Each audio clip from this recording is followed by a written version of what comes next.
నమస్కారం. నేను మీ సిరి. Welcome to నిన్ను కోరి. ఈరోజు కథ ప్రణయమ ప్రళయమ పార్ట్ 132. రచించిన వారు బృందా గారు. ఇక కథలకు వెళ్తే అప్పటికి ఇప్పటికీ కొంచెం బొద్దుగా అయినట్టుంది అనుకుంటూ పెదవులపై సన్నని నవ్వుతూ ఆరు వైపు చూస్తున్న ఆది దృష్టి పెద్దగా ఏర్పడుతున్న ఆమె బేబీ బంపై పడింది. ఆరు ప్రెగ్నెంటా? వెంటనే అతని కళ్ళు మెరిసిపోగా మోమో వికసించింది. వాట్ ఎ సర్ప్రైజ్ అనుకుంటూ హ్యాపీగా వాళ్ళ వైపు చూస్తున్నాడు. ఆరు భుజం చుట్టూ చేయి వేసి జాగ్రత్తగా నడిపిస్తున్న అభితో నవ్వుతూ మాట్లాడుతూ వెళ్తున్న ఆరుని చూస్తూ, నా వల్ల మీరిద్దరూ ఇష్టం లేని పెళ్లి బంధంలో ఇరుక్కున్నారు. వర్ష గురించి ఆలోచించి అభి, నా గురించి ఆలోచించి నువ్వు. ఇద్దరు లైఫ్లో స్ట్రగుల్ అవుతూ ఉన్నారేమో, హ్యాపీగా ఉన్నారో లేదో అని నాకు లోపల ఒక భయం బెంగ ఉండేది. అందరూ చెప్పినా, ఆఖరికి అభి చెప్పినా నాకు నమ్మకం కుదరలేదు. ఇప్పుడు నా కళ్ళతో నేను చూశాక మనసుకు చాలా హ్యాపీగా ఉన్నారు.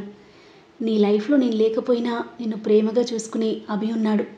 త్వరలోనే వారసుడు కూడా రాబోతున్నాడు. ఇప్పుడు నీ గురించి నాకు బెంగలేదు. ఐఎమ్ సో హ్యాపీ అని నిశ్చింతగా దీర్ఘంగా ఊపిరి తీసుకొని కళ్ళ నీళ్లు తుడుచుకొని ఆరు వాళ్ళు కనిపించకుండా వెహికల్ అడ్డుగా ఉండడంతో కార్ దిగి చూస్తూ ఉన్నాడు. ఎవరో తనని గమనిస్తున్నట్టుగా అనిపించి ఆరు అతని వైపు తిరగగాని టక్కున వెనక్కి తిరిగాడు ఆది. తనని అలా దొంగచాటుగా చూడాల్సి వస్తున్నందుకు అతని మది మోయలేని భారంగా అనిపిస్తుంటే కొన్ని క్షణాలు ఆగి మళ్ళీ వెనక్కి చూసేసరికి డోర్ దాటి లోపలికి వెళ్తుంది ఆరు. అప్పటిదాకా నిబ్బరంగా ఉన్న ఆది ఆరు తన కళ్ళ ముందు నుండి వెళ్ళిపోతుంటే అతని ప్రాణం దూరమైనట్టుగా అనిపిస్తుంటే అతని గుండె విలవిలలాడిపోయింది. ఆరు అని ఎమోషనల్ అవుతూ తనని అందుకోవడానికి అన్నట్టుగా చెయ్యి ముందుకు చాచి తను ఎప్పుడూ అందనంత దూరం వెళ్ళిందని, తనని ఎప్పటికీ అందుకోలేడని బరువెక్కిన హృదయంతో చెయ్యి వెనక్కి తీసుకున్నాడు. తన అనుకున్న ఆరు ఇప్పుడు పరాయి వ్యక్తిగా, కలిసి జీవితం పంచుకోవాల్సిన తనని ఇప్పుడు కనీసం కళ్ళారా చూడలేని, నోరారా మాట్లాడలేని పరిస్థితికి అతని గుండెల్లో గుణపాలు గుచ్చుతున్నంత పెయిన్తో అల్లాడిపోతున్నాడు. ఆరు లైఫ్ సంతోషంగా ఉందని అతనికి సంతోషంగా ఉంది. కానీ తనతో జీవితం పంచుకోలేని తన దురదృష్టానికి, తనకి ఆ దేవుడు చేసిన అన్యాయానికి అతని ప్రాణం మాటల్లో చెప్పలేని వేదనతో తల్లడిల్లిపోతుంది. ఎంత కంట్రోల్ చేసుకుందామనుకున్నా కళ్ళ వెంట కన్నీరు ఆగడం లేదు. కార్ డోర్ తీసుకుని కారులో కూర్చొని స్టీరింగ్పై తలపెట్టి చిన్న పిల్లాడిలా ఏడుస్తూ హ్యాండ్ని సీట్ కేసి కొడుతూ తన ఎమోషన్స్ కంట్రోల్ చేసుకోవడానికి విఫల ప్రయత్నం చేస్తూ ఇంకా అక్కడ ఒక్క క్షణం కూడా ఉండలేక కార్ స్టార్ట్ చేసుకుని అక్కడి నుండి వెళ్ళిపోయాడు. 93.5 రెడ్ ఎఫ్ఎం. ఇప్పుడు మీరు వింటున్నారు సూపర్ హిట్ సాంగ్ కనులు కలవే ఫ్రమ్ మూవీ డేవిడ్. వినండి వినండి ఉల్లాసంగా ఉత్సాహంగా అంటూ సాంగ్ ప్లే అవుతుంటే ఆ ఎమోషనల్ మ్యూజిక్ వింటున్న ఆదికి ఆరుతో గడిపిన అందమైన జ్ఞాపకాలు కళ్ళ ముందు మెదులుతుంటే ఇంకా ఎమోషనల్ అయిపోయాడు. జాలి లేని వాయువేదో ప్రాణమైతే తీసెనే, మాట మాత్రం చెప్పలేవా నీకు నేను కాననా, ఎదలో రగులోను ఉసురు తగులోను కలిసి కనులిక సోలనే, ఎవరు ఎవరిక చివరికెవరిక ఎదకు కదలిక ఆగనే అని అతని సిచ్యువేషన్కి మ్యాచ్ అయిన సాంగ్ చెవులకు వినిపిస్తుంటే ఆరు జ్ఞాపకాలు తలుచుకొని అతని కళ్ళ వెంట దారులుగా ప్రవహిస్తుంది కన్నీరు. మరోవైపు హాస్పిటల్ దగ్గరికి వెళ్ళిన ఉదయ్ బయట ఎక్కడా ఆది కార్ కనిపించకపోవడంతో కంగారుగా వెనక్కి తిప్పి డ్రైవ్ చేస్తూ రోడ్డు మీద వెతుకుతూ ఆదికి కాల్ చేస్తూ ఉన్నాడు. వేదనతో కుమిలిపోతున్న ఆది ఫోన్ మోగుతున్నా పట్టించుకునే స్థితిలో లేడు. కనులు కలలే చెదిరిపోయే, నిజము ఎదురై కుమిలిపోయే, గతము గురుతే చెరిగిపోయే, కలల లోకం లేదనేమో.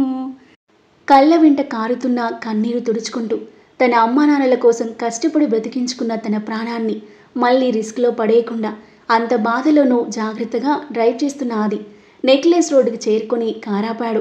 ఫోన్ లిఫ్ట్ చేయకపోవడంతో ఆది బాధతో ఎక్కడికో వెళ్ళి ఉంటాడని ఉదయ్ కంగారు పడుతూ నిఖిల్కి ఫోన్ చేసి విషయం చెప్పగా తను కూడా కార్లు తాము ఎప్పటికీ వెళ్ళే ప్లేసెస్ తిరుగుతూ చూస్తున్నాడు. కారు దిగి ఎవరు లేని చోట హుసేన్ సాగర్ లోపలికి నడిచి ఒక్కసారిగా బరెస్ట్ అయిపోయిన ఆది దిక్కులు పిక్కటిల్లేలా గట్టిగా అరిచి మోకాళ్ళపై కూలబడి పిడికిలి బిగించి ఇసుకను గట్టిగా కొడుతూ గుండెలు పగిలేలా రోదిస్తున్నాడు. అన్ని ప్లేసెస్ వెతుకుతూ నెక్లెస్ రోడ్ మీదుగా వచ్చిన ఉదయ్ స్లోగా డ్రైవ్ చేస్తూ చుట్టూ చూస్తూ ఉండగా తన కార్ రోడ్డు మీద ఆగి ఉండడం చూసి ఆ కార్ ముందుకు తీసుకెళ్లి కారాపి ఫాస్ట్గా వెళ్ళి కార్ లోపల చూశాడు. అక్కడ లేకపోవడంతో ఎక్కడికి వెళ్ళుంటాడు అని టెన్షన్గా చుట్టూ వెతికి చెరువు వైపు చూసిన ఉదయ్ గుండెల్లో కలవరం మొదలైంది. దేవుడా, వాణ్ణి నా కంటి కనిపించేలా చెయ్యి, వాడికి ఏం కాకూడదు అని భయంగా రోడ్డు మీద నుండి చెరువు లోపలికి అడుగులు వేసిన ఉదయ్కి అల్లంత దూరంలో రాళ్ల మీద కూర్చున్న ఆది కనిపించేసరికి హాయిగా ఊపిరి పీల్చుకున్నాడు. పరిగెత్తుకుంటూ వచ్చి ఆది అని పిలిచేసరికి తలెత్తి బేలగా చూస్తూ రాయి దిగి నిలబడ్డాడు ఆది.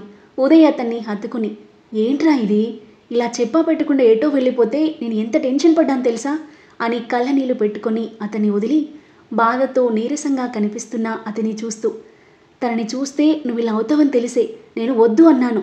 నేను బాగానే ఉంటాను అన్నావు కదరా, మరి ఏంటిదంతా ఆందోళనగా అడిగాడు. ఆరుని చూసి చాలా హ్యాపీగా ఫీల్ అయ్యారా? నార్మల్గా ఉండడానికి చాలా ట్రై చేశాను, కానీ తను వెళ్ళిపోతుంటే నా పిచ్చి మనసు తట్టుకోలేకపోయిందిరా. తను ఎప్పటికీ నాది కాదు అనే నిజాన్ని నా గుండె భరించలేకపోతుందిరా అని ఏడుస్తూ ఉదయ్ని హత్తుకున్నాడు. ఉదయ్ ఆది వెన్ను నిమురుతూ, నీ బాధ నేను అర్థం చేసుకోగలనురా, కానీ ఎన్నాళ్ళిలా తనని తలుచుకుని పిచ్చివాడు అవుతావు? కొడుకు తిరిగి వచ్చిన హ్యాపీనెస్లో ఉన్న మీ అమ్మ నాన్నలు నేను ఇలా చూసి తట్టుకోగలరా? ఇప్పటికే చాలా క్షోభపడ్డారా. ఈ వయసులో వాళ్ళని ఇంకా క్షోభ పెడతావా? నీ జీవితం సంతోషంగా ఉండాలని వాళ్ళు కోరుకుంటారు కదా. నీ సమస్యకు పరిష్కారం నీ పెళ్ళేరా. కృతికి నువ్వంటే ప్రాణం. తనని పెళ్లి చేసుకుంటే తనతో పాటు మేమందరం, ఆరాధ్య కూడా చాలా హ్యాపీగా ఫీల్ అవుతుందిరా అంటూ ఆదిని వదిలి అతని మొహాన్ని చేతుల్లోకి తీసుకొని, నిన్నెప్పుడు నేను ఏది అడగలేదురా, ఈ ఒక్కసారి నా మాట విను, ప్లీజ్ రా, కృతిని పెళ్లి చేసుకో అన్నాడు ఉదయ్. నీకోసం నా ప్రాణాలైనా ఇచ్చేస్తారా, కానీ పెళ్ళంటే నా వల్ల కాదు అని ఆది అనడంతో, ప్రాణాలు ఇచ్చేస్తావారా? నిన్ను ఇన్నాళ్ళు కంటికి రెప్పలా జాగ్రత్తగా కాపాడుకుంది ఇందుకేనా, పోరా అని ఆదిని నెట్టేసి, నీకెలా చెప్తే అర్థమవుతుందిరా అని బాధగా తలపట్టుకున్నాడు ఉదయ్. ఇద్దరి మధ్య కాసేపు మౌనం రాజ్యమేలింది. వెనక్కి తిరిగి చెరువు వైపు చూస్తున్న ఆదిని చూసి ఇంకా మాట్లాడితే ఆది స్ట్రెస్ ఫీల్ అవుతాడని ఉదయ్ కూలైపోయి, సరే పద ఇంటికి వెళ్దాం, ఇంకోసారి నాకు చెప్పకుండా నేను లేకుండా బయటికి రాకు అన్నాడు అతని భుజం చుట్టూ చేయి వేస్తూ. అలాగే లేరా అని అతనితో పాటు అడుగులు వేసి ఆది తను వచ్చిన కార్ వైపు వెళ్తుంటే, వేరెవరితోనైనా కార్ తెప్పిస్తా కానీ పద అంటూ తను వచ్చిన కార్లో కూర్చోబెట్టి కార్ స్టార్ట్ చేస్తూ నిఖిల్ ఫోన్ చేయడంతో లిఫ్ట్ చేశాడు. రే, కనిపించాడా ఆందోళనగా అడిగాడు నిఖిల్. హారా, నెక్లెస్ రోడ్లో ఉన్నాడు, ఇంటికి తీసుకెళ్తున్నా. సరేరా, నేను ఇంటికి వచ్చేస్తా, బాయ్ అని నిఖిల్ ఫోన్ పెట్టేయగా విండోలో నుండి చూస్తున్న ఆది వైపు చూసి గాఢంగా నిట్టూర్చి ఫాస్ట్గా డ్రైవ్ చేసి ఇంటి ముందు కారాపాడ ఉదయ్. కార్ సౌండ్ విని బయటకు వచ్చిన పద్మ డల్గా వాడిపోయిన ఆది మొహాన్ని చూస్తూ, ఏమైంది నాన్న అని అడిగింది కంగారుగా ఇద్దరి వైపు చూస్తూ. ఏం లేదా ఆంటీ, చాలా రోజుల తర్వాత ఫ్రెండ్స్ని మీట్ అయ్యాడు కదా, కొంచెం ఎమోషనల్ అయ్యాడు, మీరేం వరి అవ్వకండి అని చెప్పి నువ్వు వెళ్ళి ఫ్రెష్ అవ్వరా అని ఆదిని గదికి పంపించాడు. ఫ్రెష్ అయ్యరా నాన్న, భోజనం చేద్దురు, ప్లేట్లో పెట్టండి ఆంటీ, రూమ్లో తింటాం అని ఉదయ్ వెళ్ళి హ్యాండ్ వాష్ చేసుకోగా ప్లేట్లో భోజనం పెట్టి 2 జ్యూస్ గ్లాసులతోన్న ట్రేని ఉదయ్ చేతికి ఇచ్చింది పద్మ. ఉదయ్ చిన్నగా స్మైల్ ఇచ్చి ఆది గదిలోకి వెళ్ళగా హాయిగా ఊపిరి పీల్చుకుని తన గదిలోకి వెళ్ళింది పద్మ. ఫ్రెష్ అయ్యి వచ్చి ఫేస్ తుడుచుకొని బెడ్ను ఆనుకుని కూర్చున్న ఆది ఎదురుగా కూర్చొని అన్నం కలిపి అతని నోటి ముందు పెట్టాడు ఉదయ్. వద్దురా, ఆకలిగా లేదు అని ఆది మొహం తిప్పుకోగా అతని చెంపలను లెఫ్ట్ హ్యాండ్తో పట్టుకొని తన వైపుకి తిప్పుకొని, టైం 2 అయింది, మార్నింగ్ కూడా తినలేదు, బుద్ధిగా తినలేదంటే నోట్ల కుక్కుతా అన్నాడు సీరియస్ టోన్తో. అన్నంత పని చేస్తాడని మారు మాట్లాడకుండా బుద్ధిగా నోరు తెరిచిన ఆదికి తినిపించి తను తినేశాడు ఉదయ్. హెడేక్ టాబ్లెట్ తీసి అతని చేతిలో పెట్టి, టాబ్లెట్ వేసుకుని జ్యూస్ తాగి సైలెంట్గా పడుకో అన్నాడు. అలాగే అని టాబ్లెట్ వేసుకుని జ్యూస్ తాగేసి ఉదయ్ చెంప మీద ముద్దు పెట్టి, లవ్ యూరా అంటూ బెడ్పై పడుకున్నాడు ఆది. ఉదయ్ చిన్నగా నవ్వుకొని, హౌ రొమాంటిక్, ఈ పెట్టే ముద్దేదో చెప్పే లవ్ యూ ఏదో మీ కృతికి చెప్తే అప్పుడు నా ఫేస్లో రియల్ హ్యాపీనెస్ కనిపిస్తుంది నీకు అన్నాడు.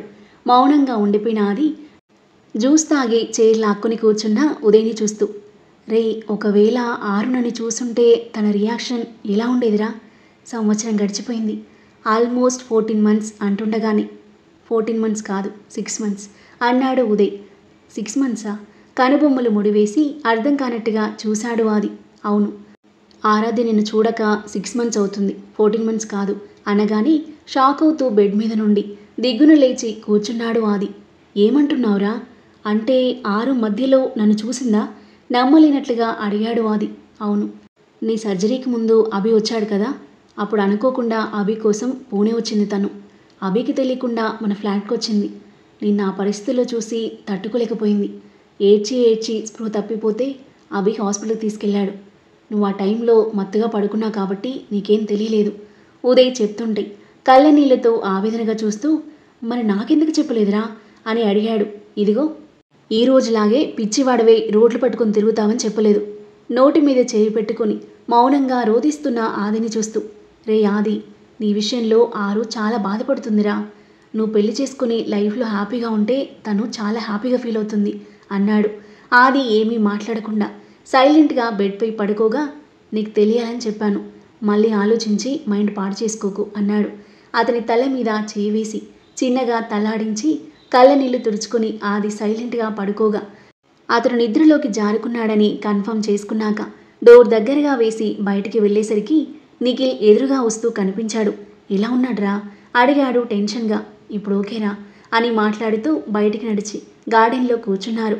హాస్పిటల్ చెకప్ అయ్యాక రెస్టారెంట్లో ఆరుకి ఇష్టమైన food items, ice creams order చేసి లంచ్ చేసేసి తనని ఇంటికి తీసుకువెళ్ళాడు అభి. డాక్టర్ ఏమన్నారు బాబు? ఎదురుగా వస్తూ అడిగింది మీనాక్షి. బేబీ బాగుందన్నారు అత్తయ్య, ఎలాంటి ప్రాబ్లం లేదు.